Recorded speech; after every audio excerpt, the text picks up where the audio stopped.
পৃথিবীতে সবচেয়ে বেশি ব্যবহৃত জিনিস হচ্ছে পুরুষ। যেই দিন একটা শিশু জন্মায় দেখবা মেয়েটা যখন কিশোরী থেকে যখন নারী হয় তখন সে তার মায়ের শাড়ি পায়, বোনের গহনা পায়, বান্ধবীর লিপস্টিক পায়। আর একটা ছেলে যখন বড় হয় তখন বাবার ঋণ পায়, ভাইয়ের দায়িত্ব পায়, স্বামীর কর্তব্য পায়।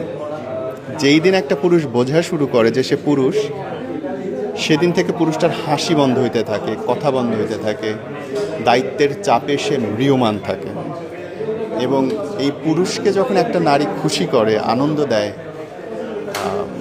সেটা আসলে তুলনা হয় না। কিন্তু আমাদের দুর্ভাগ্য যে আমাদের পারিবারিক বোঝাপড়া এত কম যে আমরা ওই আনন্দের মুহূর্তগুলো কম পাই, দুঃখের মুহূর্তগুলোই বেশি পাই। এবং পুরুষের কান্নায় আসলে শব্দ হয় না, চোখের জল অনেক পড়ে, তাকায় থাকবে কিন্তু ভেতরটা পুরো শেষ হয়ে যাবে, ভাই টের পাবে না।